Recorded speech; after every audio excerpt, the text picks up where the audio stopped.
bersihin dapur udah belum, Nam? Beres.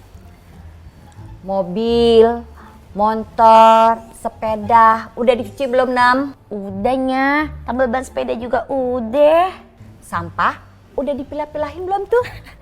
Ah, Nyonya, masa sampah segala dipilah? Kan udah dapat tugasnya. Aduh, kelar deh ini. Abis gue. Mana cicilan motor di kampung belum lunas lagi. Kurang ajar nih anak. Belum tahu apa dia. Kalau masalah sampah udah bener-bener gawat. Lagian Nyonya ngapain sih? Ribet amat nyuruh pilah sampah segala. Enem, masalah sampah di rumah itu bisa loh kita ikut beresin, kita pilah di rumah, bantuin yang ngolah sampah. Yuk, pilah sampah sejak dari rumah. Dimulai dari diri sendiri, hal terkecil, Dan dimulai dari sekarang.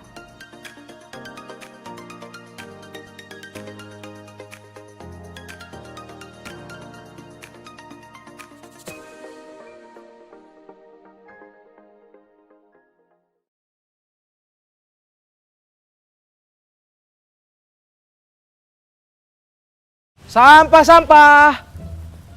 Sampah, sampah. Sampah. Sepi amat ini rumah kayak kuburan. Waduh. Jangan-jangan ini rumah udah berubah nih. Jadi rumah penari. Kayak di cerita online-online gitu. Ya, dia lagi si lelet. Dari kemarin nih belum ngerti-ngerti juga soal pilah sampah. Mas-mas tugas sama kemarin nih. Pasti dia bakal ngira gue masih oon. Gara-gara gak bisa milah sampah.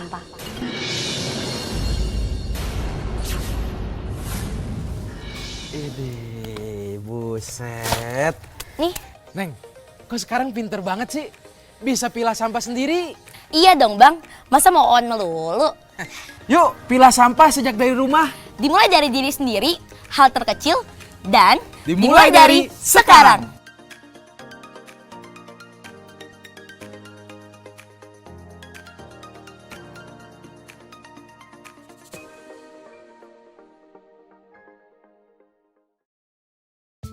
Sampah jadi kerajinan. Yuk berangkat. Kamu nyasim nggak? Enggak. Mundur.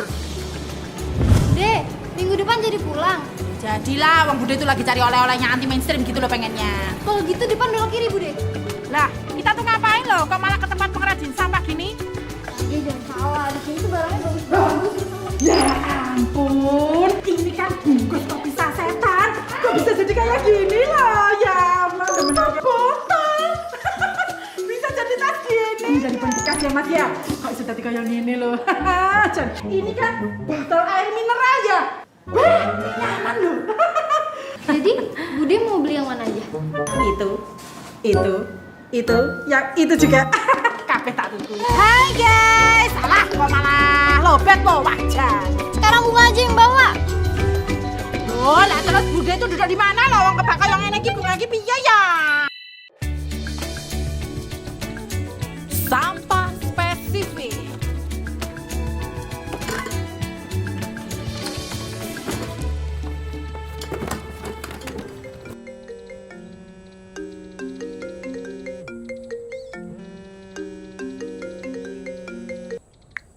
Halo Cahayu, ini Bude Joko. Rumahmu masih sama toh? Masih, Bude. Emang kenapa? Bude tuh mau nginep tempatmu, disiapin kamarnya ya. Iya, ntar bunga siapin. Emang Bude kapan mau ke Jakarta? Nah ini udah di depan pagar. Mau dibukain cepet.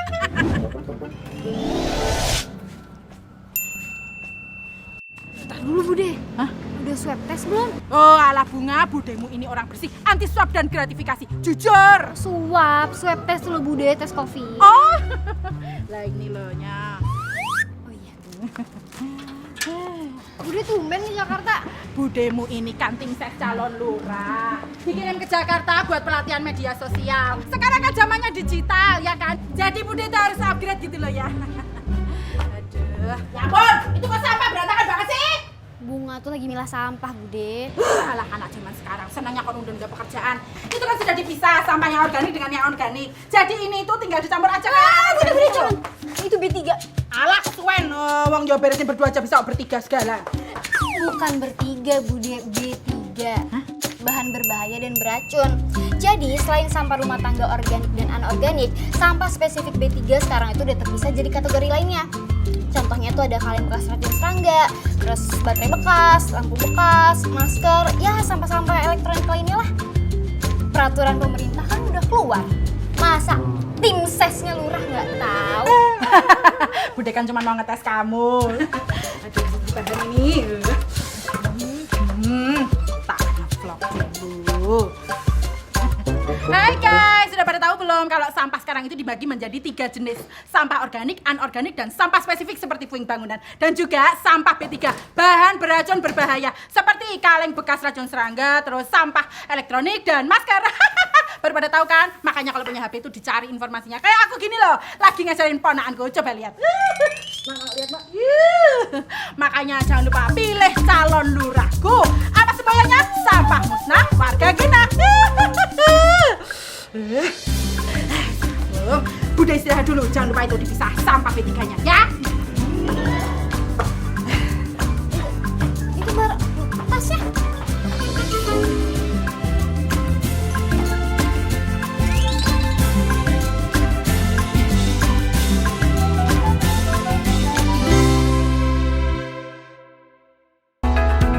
Bank Sampah adalah strategi untuk membangun kepedulian masyarakat akan isu sampah.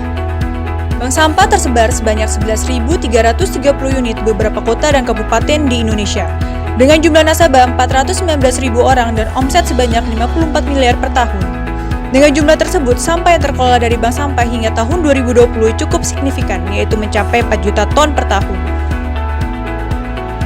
Sebagai bentuk upaya mengendalikan sampah di daerah aliran sungai atau DAS, KLHK memberikan bantuan fasilitas pengelolaan sampah di kabupaten kota yang dialiri DAS Citarum, berupa 10 unit pusat daur ulang, 3 unit biodigester, 9 unit bank sampah induk.